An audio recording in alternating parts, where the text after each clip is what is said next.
Voice of America reported this week, citing once confidential CIA documents. The big picture during the next 13 weeks will trace the course of events in the Korean campaign. The Korean War, a conflict that often gets overshadowed and overlooked between the grand scale of World War II and the controversial Vietnam War,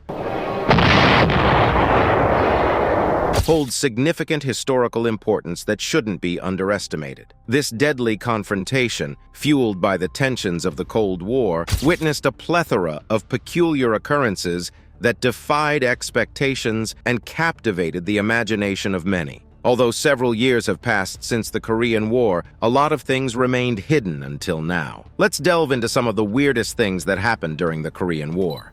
Number 20. 20% of the North Korean population died during the war. During the early 1950s, an extensive and devastating bombing campaign orchestrated by the United States unfolded, resulting in the drop of a staggering 635,000 tons of bombs and 32,557 tons of napalm upon North Korean soil. As a result, lots of homes were obliterated, and millions of innocent civilians perished following these merciless bombings. This relentless bombing campaign received the authorization of United States President Harry Truman and was meticulously executed under the leadership of General Curtis LeMay. According to LeMay himself, the ferocity of the bombings claimed the lives of approximately 20% of North Korea's population, leaving behind unimaginable devastation. The ultimate objective of the bombing was to render North Korea utterly incapable of self-sufficiency, preventing any possibility of rebuilding industries or cultivating farms. Astonishingly, the United States came perilously close to achieving this goal. Beyond the physical destruction inflicted upon North Korea, the psychological scars inflicted by these bombings endured for generations. Even today, the North Korean government skillfully manipulates the memory of these American attacks to instill fear and maintain an iron grip over its population. This manipulation of collective memory has played a pivotal role in sustaining the North Korean government's dominance for over 7 decades, perpetuating a reign of fear and control. Number 19. The spy master who decided the war's outcome. Donald Nichols, a figure often overlooked in the forgotten war, is perhaps one of the individuals that America made the greatest effort to erase from its memory. Hailing from a destitute background and having dropped out of school in 7th grade, Nichols found solace in the military due to the harsh realities of civilian life, as reported by the Seattle Times.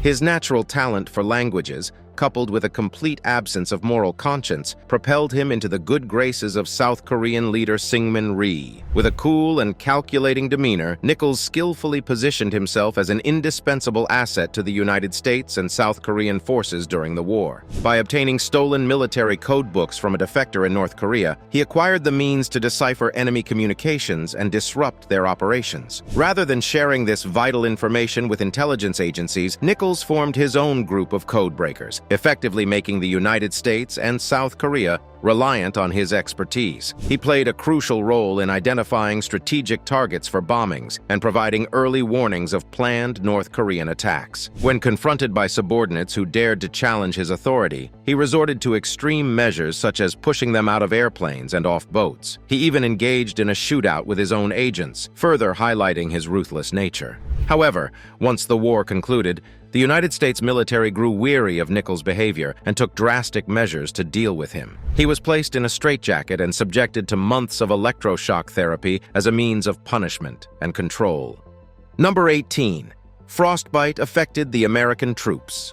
During the Korean War, the soldiers faced a significant and imminent danger of frostbite. The winter temperatures in Korea plummeted well below freezing, posing a severe challenge to the troops who were often ill-prepared for the harsh cold weather. The combination of the bitterly cold temperatures and insufficient clothing resulted in a multitude of cases of frostbite, especially among those who were wounded or had to endure prolonged periods outdoors. The severity of the situation was such that some soldiers had to be urgently evacuated from the front lines due to the stringency of their frostbite. Unfortunately, in certain instances, amputation became the only viable option to save the lives of those afflicted by this debilitating condition. The detrimental consequences of frostbite were devastating, with a staggering 30,000 individuals suffering injuries or becoming completely disabled as a direct result. Many soldiers endured the loss of their fingers, toes, or even entire limbs due to the extreme cold on the Korean peninsula. This alarming statistic serves as a grim testament to the immense toll inflicted by the harsh winter conditions on the brave soldiers who fought in the Korean War.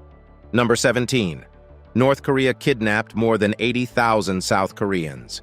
Kim Il-sung, the first dictator of North Korea and the grandfather of Kim Jong-un, played a significant role in the country's descent into rage. One of the most horrifying aspects of his rule was the orchestrated abduction of approximately 84,000 innocent South Koreans during the Korean War. These individuals were not prisoners of war or perceived enemies, but rather victims of Kim Il-sung's attempt to compensate for the mass exodus that occurred when Japan occupied the Korean peninsula and tried to assimilate Korean people into Japanese culture. Following World War II and the ousting of Japan, the Korean peninsula was divided into North and South, triggering fierce competition between the two newly formed nations to establish themselves as the legitimate homeland for the Korean people. Even after the armistice in 1953, North Korea continued its relentless forced repopulation project, primarily targeting South Korean fishermen. This abhorrent practice persisted for decades, with South Korea choosing to ignore the kidnappings out of fear of provoking their unpredictable neighbor to the north. These unfortunate victims were then subjected to torturous conditions, forced to train North Koreans to pass as foreigners for espionage operations or even engage in spy missions themselves.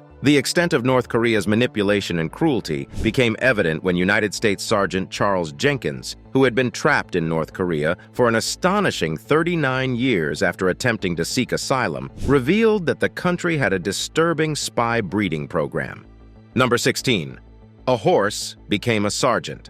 It is a rare occurrence for a horse to hold a position of authority within a human hierarchy. Although there are accounts of the Roman Emperor Caligula appointing his horse as a high-ranking government official, it is widely believed that this story was fabricated to portray Caligula as mentally unstable. However, the United States has its own extraordinary tale of an equine sergeant whose story is truly remarkable. This exceptional horse, named Sergeant Reckless, served as a pack horse for the Marine Corps and was given her name due to her association with the perilous recoilless rifles, referred to as Reckless rifles, which she transported ammunition for. Her most notable and invaluable contributions occurred during the intense battle for Outpost Vegas in 1953, where the combat was so relentless that it was likened to the destructive force of 20 tornadoes tearing through the countryside. Despite the treacherous conditions, Reckless fearlessly completed 51 difficult journeys across challenging mountainous terrain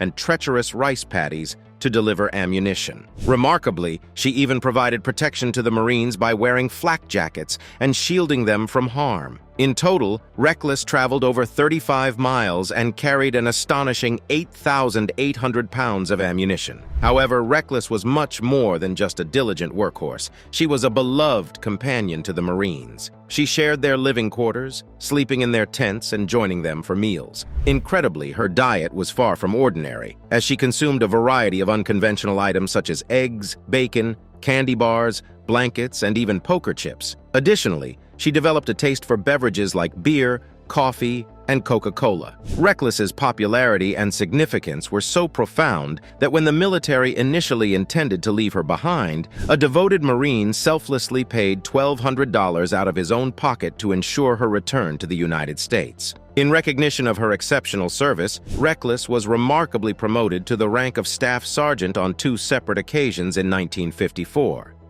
Number 15. When Tootsie Rolls saved the day.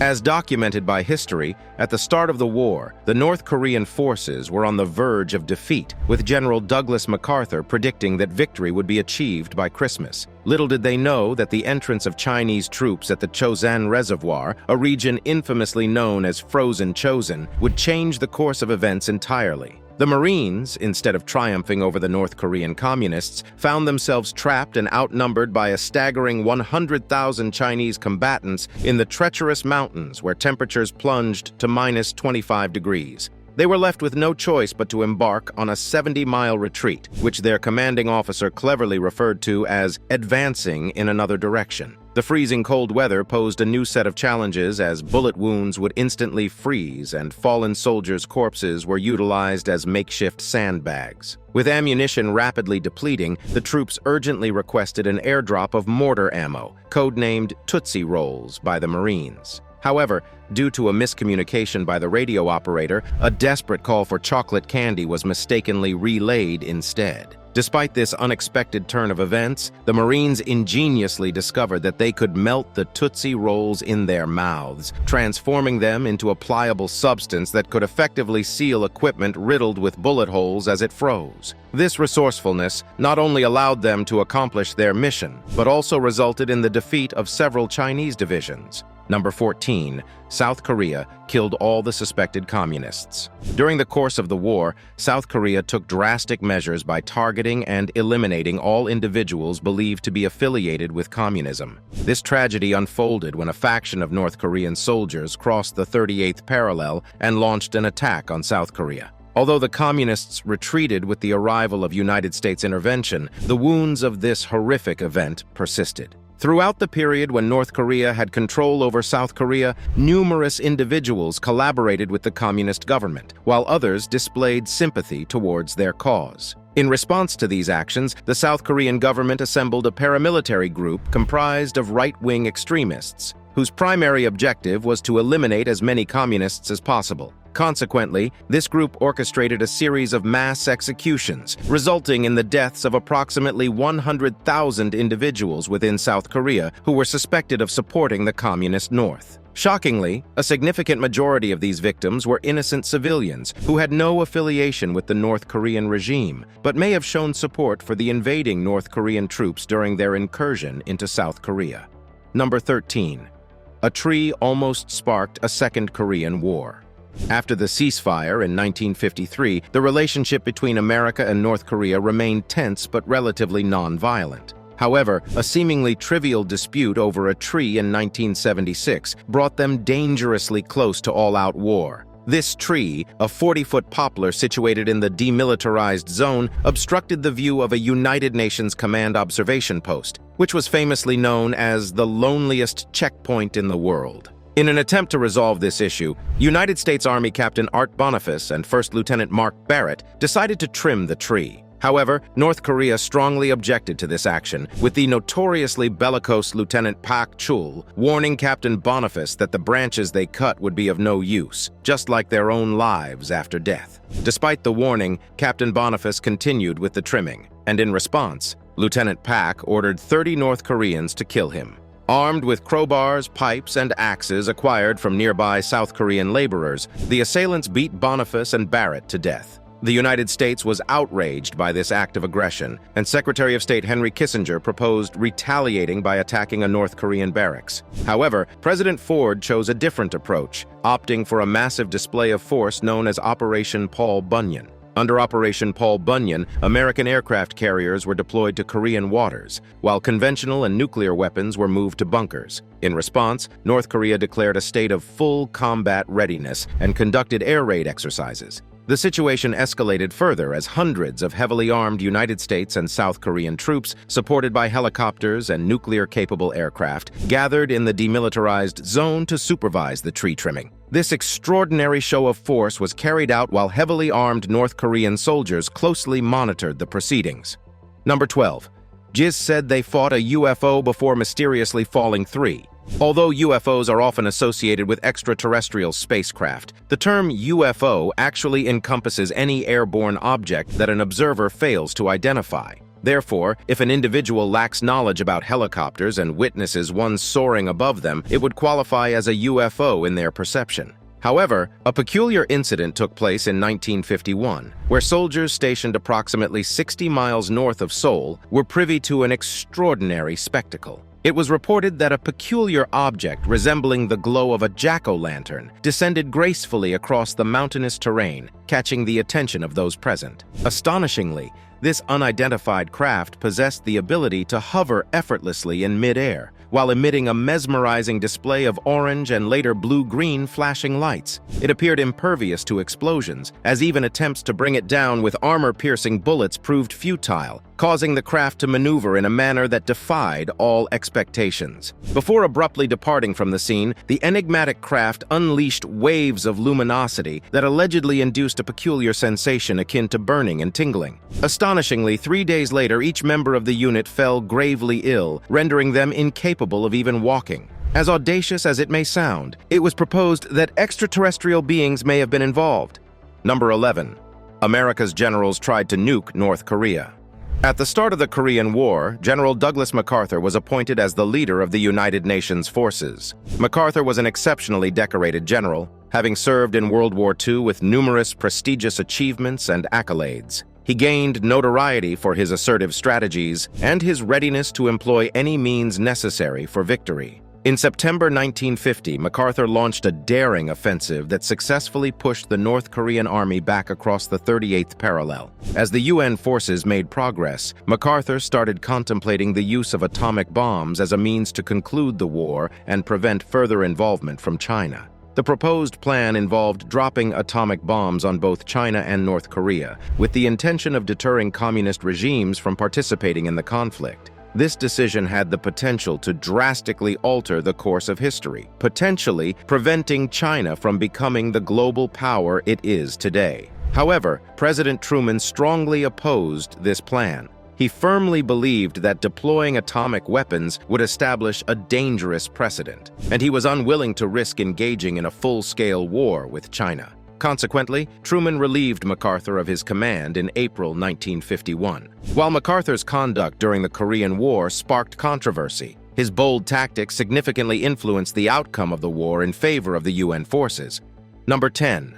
The Korean Flag War. Let's shed light on the bizarre turn of events during the ceasefire negotiations of the Korean War, specifically when the talks were derailed due to an unexpected dispute over the actual size of flagpoles. These negotiations commenced in 1951, with North Korea fervently yearning to project an image of strength and dominance. It was during one of these sessions that North Korea's chief negotiator spent 2 hours and 11 minutes simply fixating his gaze upon a United States vice admiral, while silently indulging in a chain of cigarettes. To further enhance his stature, the legs of the admiral's chair were intentionally shortened, creating an illusion of height for the negotiator. Meanwhile, North Korean General Lee Sang-cho demonstrated a bizarre act of iron self-control by allowing flies to crawl freely across his face. However, the pinnacle of absurdity was reached when the North Koreans noticed that the United Nations flag, placed on the conference table, was noticeably larger than their own. This seemed to have emasculated them, prompting North Korea to unveil a larger flag in an attempt to reassert their dominance. In response, South Korea retaliated by unfurling an even grander flag, igniting a rivalry that would eventually become the most Freudian conflict in history. Undeterred by the limited space, these flagpole battles spilled over into the demilitarized zone. In a remarkable display of determination, South Korea erected a towering flagpole measuring 323 feet in height. Yet, the North, refusing to be outdone, responded by erecting an even more colossal flagpole, soaring to a towering height of 525 feet, which for a period of time held the esteemed title of being the tallest flagpole on Earth. Number 9. Seoul was a communist city for some months. The invasion of Seoul by communists was a turning point in Korean history, one that forever etched itself into the collective memory of its inhabitants. The bravery and determination displayed by the United Nations forces backed by the United States ensured that Seoul would not succumb to communist control. The invasion of Korea by communists was a momentous event that had a profound impact on the city of Seoul. Once captured by North Korea, the city fell under the grip of communism, which held sway over its inhabitants for a significant period. However, the United States intervened by launching a bombing campaign against the North Korean forces, leading to a successful counterattack by the United Nations. As a result, Seoul was eventually recaptured, liberating its residents from communist rule. If not for the timely intervention of the United States and the subsequent efforts of the United Nations forces, the entire Korean peninsula could have been engulfed in communism, with Pyongyang easily asserting its control over Seoul. The assistance provided by the United States not only ensured their liberation, but also safeguarded the city from the clutches of Pyongyang. The mere thought of living under communist rule was harrowing, and the swift action taken by the United States undoubtedly saved Seoul from enduring that fate. Number 8. the missing sergeant forced to star in North Korean movies. During the tumultuous era of the 1960s, the demilitarized zone was severely lacking in any semblance of peace and tranquility. This supposedly demilitarized region was littered with treacherous landmines, and skirmishes between the opposing North and South Korean forces were an all-too-frequent occurrence. Assigned to the task of maintaining this illusory peace was United States Army Sergeant Charles Jenkins, whose mind was preoccupied by the ominous prospect of being sent off to the Vietnam War. Overwhelmed by the acrimonious atmosphere that engulfed the demilitarized zone in 1965, Jenkins found himself unable to cope with his dire circumstances. In the depths of his despair, he harbored an overwhelming fear that his actions would inadvertently lead to the loss of fellow soldiers' lives. Driven by panic, Jenkins made the fateful decision to cross over into North Korea, hopeful that the Soviet Union would offer him sanctuary. However, his hopes were dashed as the North Korean authorities detained him against his will. Subsequently, Jenkins became a victim of routine torture and was subjected to relentless self-criticism sessions.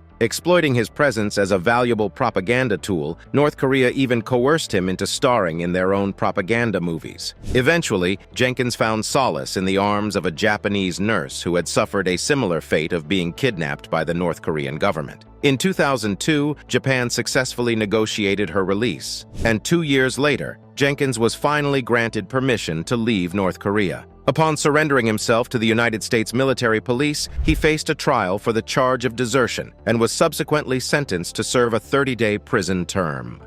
Number 7. The bombing only stopped when there was nothing left to destroy.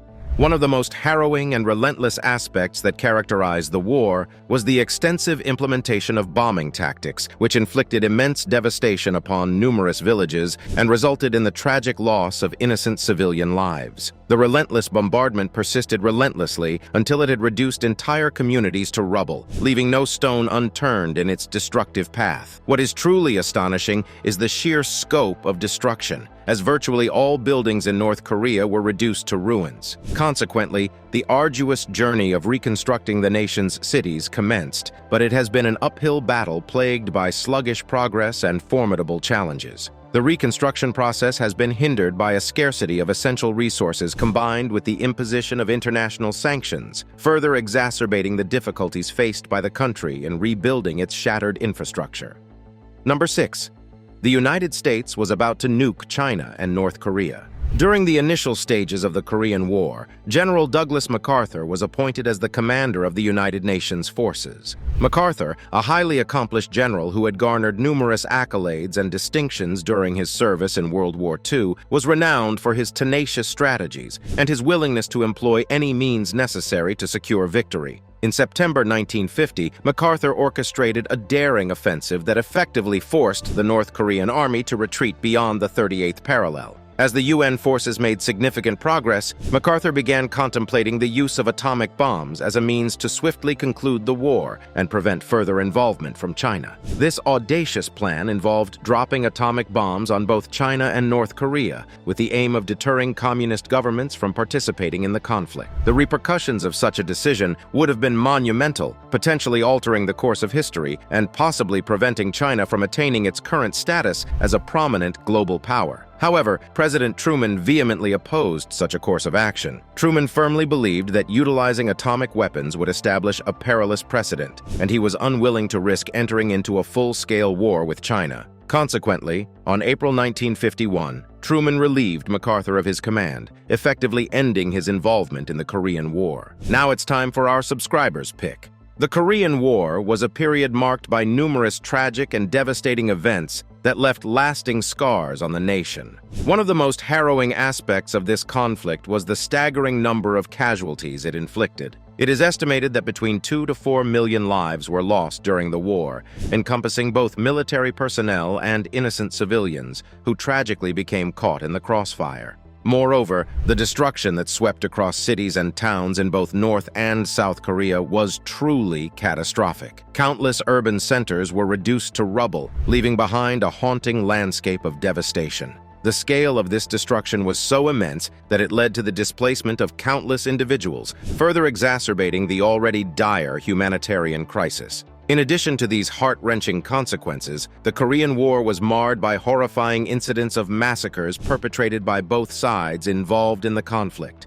One such chilling event was the No-Gun Ri massacre, where United States troops allegedly unleashed a wave of violence upon South Korean refugees, resulting in the loss of numerous innocent lives. These chilling acts of violence underscored the brutality and disregard for human life that pervaded the war, further deepening the profound tragedy that unfolded during this dark chapter in history. However, have you ever thought about what it felt like to be a soldier who partook in the war? Now, take a look at the picture of this soldier with a big cigarette in his mouth. What do you think he faced? And why does he look so puzzled? Let us know your thoughts in the comment section. Number 5. America's awkward apology to North Korea.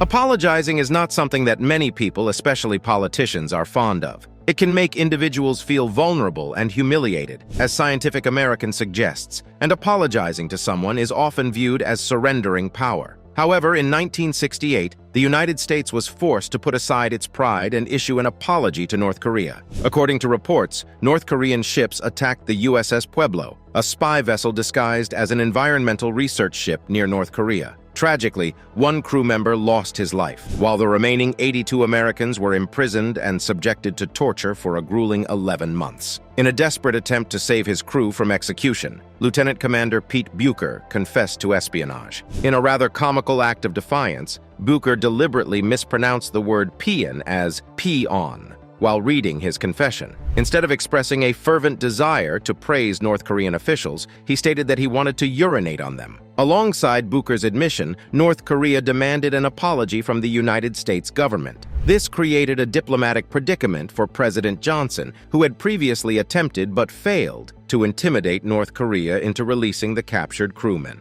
However, with the Vietnam War escalating, it was deemed more prudent to swallow wounded pride than to risk more casualties among American soldiers. Consequently, an American negotiator reluctantly signed an apology letter while verbally disavowing its validity. Number 4. Korean War strengthened Kim's hold on power. Kim Il-sung, the esteemed patriarch of the Kim dynasty, cunningly employed propaganda as a powerful tool to craft an image of himself as a valiant leader, bravely safeguarding his beloved nation from the relentless aggression of the United States and its allies. Through these calculated efforts, he eventually solidified his position as the revered founding father of North Korea. He capitalized on the deep-seated resentment that permeated the hearts of its populace due to the immense loss they endured during the war. The devastating conflict not only claimed the lives of countless loved ones, but also shattered homes and obliterated entire ways of life, thus creating a fertile ground for a charismatic figure like Kim Il-sung to seize the reins of power and establish his own dynastic rule. Moreover, the turmoil and chaos of war provided him with a convenient pretext to ruthlessly purge his adversaries and consolidate his unwavering control over the country, leaving no room for dissent or opposition to his authoritative regime. Number 3. The U.S. kept threatening to nuke North Korea. Starting from 1958, the United States maintained a continuous presence of nuclear weapons in South Korea for a span of 33 years, with the intention of deterring any potential aggression from North Korea. During this period, North Korean leader Kim Il-sung began actively pursuing the development of nuclear weapons, driven by a deep-seated fear of a potential invasion by the United States. What makes this situation particularly alarming is the fact that North Korea is believed to possess a significant arsenal of nuclear weapons, estimated to range from 20 to 60 in number. In an effort to curb North Korea's nuclear ambitions, the United States resorted to imposing sanctions and condemning their actions. Over the course of several decades, the United States engaged in a series of military actions against North Korea and even threatened them with nuclear strikes. This aggressive stance traces back to the Korean War era, primarily under the leadership of President Truman, who had previously authorized the atomic bombings of Japan during World War II. The United States, however, did not actually resort to nuclear strikes, instead opted for conventional warfare, which involved dropping a massive amount of bombs on North Korea. Number 2. A proxy war between the United States and the Soviet Union. Aside from being a military confrontation between South Korea and North Korea, the Korean War was also a geopolitical battleground for the United States and the Soviet Union, acting as a proxy conflict that symbolized the onset of the extensive Cold War era. While the United States aligned itself with South Korea, the Soviet Union lent its support to North Korea. Both superpowers were actively involved in this war, albeit with differing roles. The Soviet Union primarily played a logistical role and supplied weapons to impede the actions of the United States. For the Soviet Union, the primary objective of this war was to ensure that the United States remained entangled in foreign conflicts, thereby preventing the possibility of another European war that could potentially pose a direct threat to the Soviet Union's interests. By prolonging the American engagement in the Korean War, the Soviet Union aimed to divert the attention and resources of the United States away from Europe, ultimately safeguarding its own geopolitical position. Number 1. The Korean War is not over yet. A commonly held belief is that the Korean War came to an end in 1953 when the Armistice Agreement was signed. However, it is important to note that the war is not officially over. Rather, it concluded with a stalemate, leaving no clear victor. The armistice merely served as a temporary ceasefire, failing to establish a lasting peace through a formal treaty. Consequently, both North and South Korea still find themselves technically engaged in a state of war. In order to deter any potential aggression from the North, the United States has maintained a military presence in South Korea. Although the likelihood of a full-scale resumption of hostilities may be remote, the situation on the Korean peninsula remains precarious, characterized by an underlying tension that persists. It is crucial to recognize that even the smallest incident has the potential to ignite fresh violence. As long as a comprehensive peace treaty remains absent, the Korean War will continue to cast its shadow over our world, serving as a constant reminder of the ongoing geopolitical complexities in the region. Thank you for watching. See you in the next video.